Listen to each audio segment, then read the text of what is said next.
give the Father praise. Hallelujah.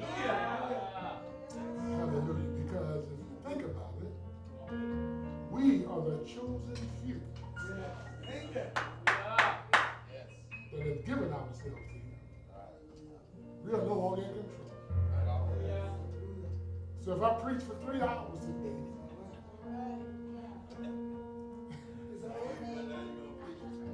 Have his way. let Him have His way. You'll make it. Paul preached for what, 6 hours? Paul? He gave me a word when I asked Him for it. Thank you. The word that I preached for 2 nights. Yeah.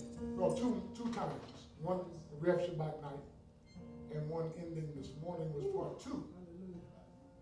Telling us there's only one way. These 2 things the Father impressed upon my spirit for this entire week. I had to write something down, meditate, go and study a while, write something down, meditate. It's just something He worked with me on until He broke my spirit.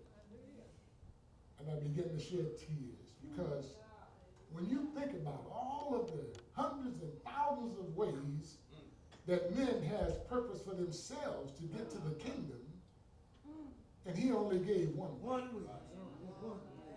That broke my spirit to know that man was so hard-hearted and stiff-necked and rebellious that they would turn Almighty Yahweh down It's so easy. to do things their own Their way. own way. They don't wake themselves up in the morning, but He does. He provides everything that we need Hallelujah. according to His riches. Yes. Then I looked at all my children are grown. And they're bringing forth seed. Hallelujah. And all of them are healthy. Hallelujah.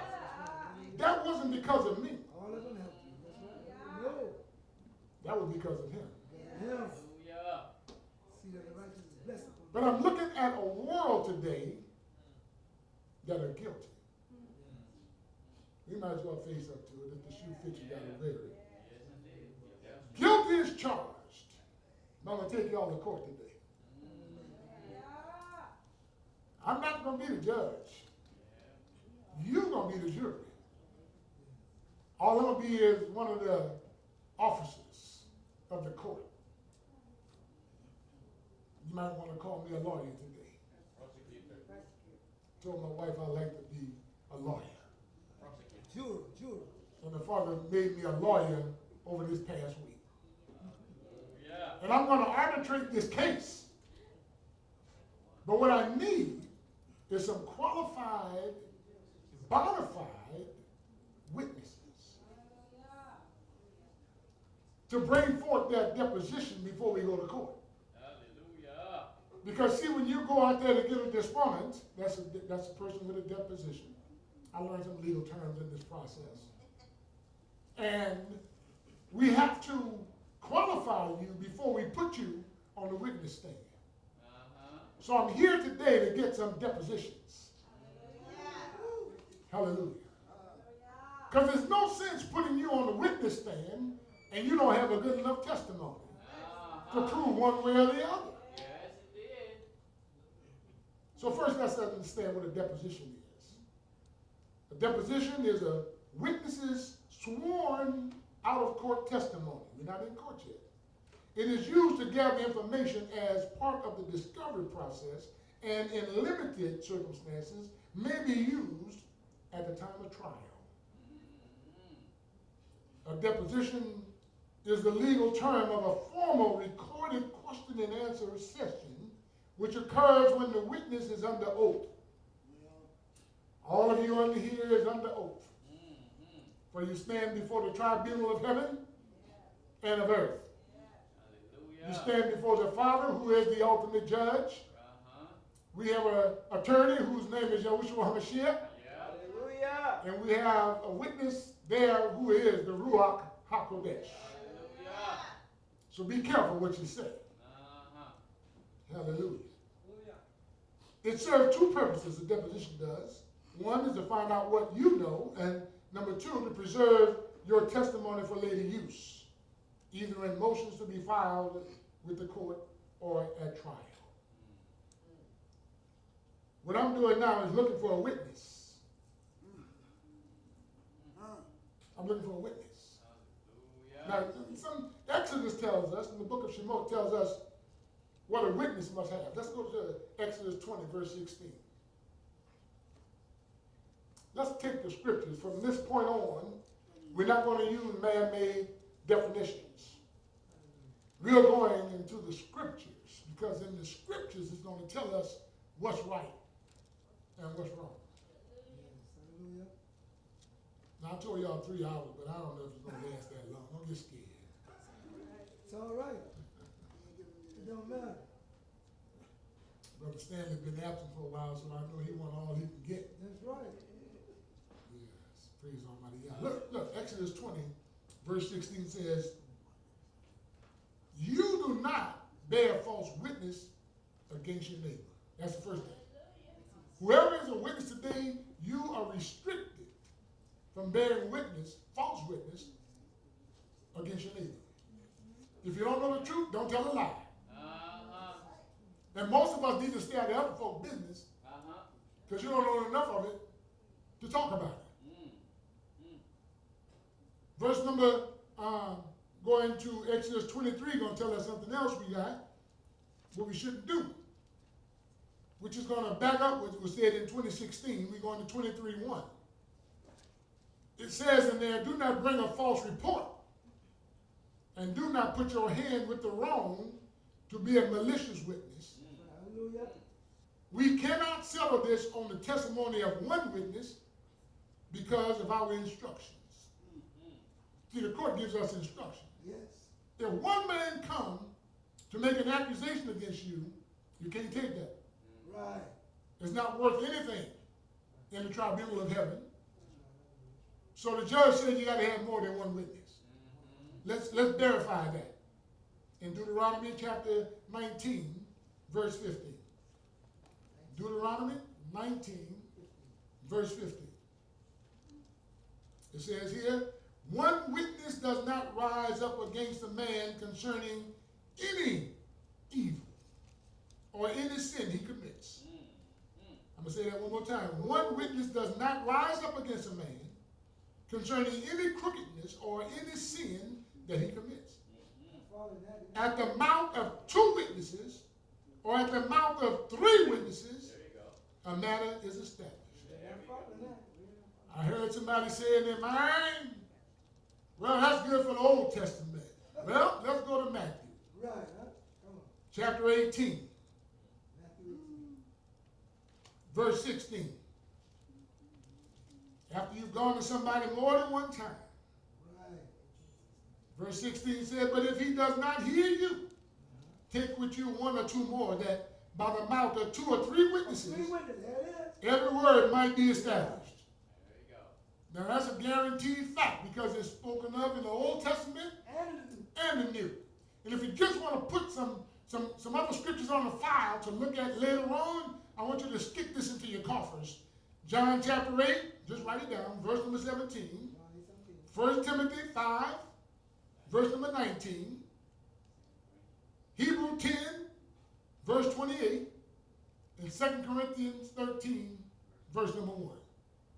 Put those into your coffer and read them later. But when we base what we say on law, it's found in the scriptures. The Father has a temple. The Father has a people. The Father has a kingdom. And every kingdom has laws. So if you belong to any organization or if you belong to any group and they don't have laws, get out of there. Because they're going to let you do what you want to do. And you're going to think you're saved. Brother Shannon, you feel like reading today? Get you a chair. Come on here. Well, you can come stand up here with me if you want. Praise Almighty God. Hallelujah. The Father is not a respecter of persons. That's right. Hallelujah. Go to Matthew 27. When you look at what the Father is doing, the Father got a court system already set up. Already said. The first thing you must do in order to be a good judge, you have to listen to the accusations made. Isn't that right? Because somebody gonna come to court to make an accusation, and somebody got to defend themselves, and the judge gonna know the difference. I can't talk to Dean on this one because he's a doctor. He's not a lawyer.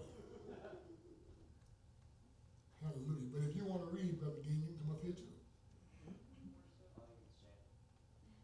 I'm surrounding myself with as many young men as I can.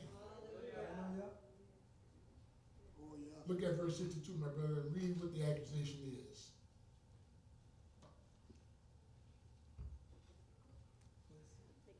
The next day, that is, after the day of preparation, the chief priests and the Pharisees gathered before Pilate. Come on. And said, Sir, we remember how that impostor said, while he was still alive, after 3 days I will rise. Now here's the accusation. They are calling him a deceiver. They're making the accusation that he's an impostor. He's not the real one. And they're making the accusation that he said, after 3 days, I'm going to rise up. So that's the first one right there. That's the first accusation, that he's an impostor. In other words, they are not believers. They do not believe that this person can go into that tomb and rise up. Question is, have they convinced you yet? So we got kind of quiet, so I guess we're not convinced. I'm convinced, me. You convinced? Yeah. Well, we're not going to get y'all, I'm persuaded. bailiff. If they speak out the term again, put them out the courthouse. I'm persuaded. I might be the bailiff then. Hallelujah. Matthew 10, verse number 25. Listen to another accusation. Matthew 10, 25. You go to 26, 65. 10:25 says what? It is enough for the taught one to become like his teacher, and a servant like his master. Come on. If they have called the master of the house of Beelzebub, how much more those of his That's household? right. Here's the next accusation. They call him Beelzebub, Yes, chief. the prince Prince, chief. of demons.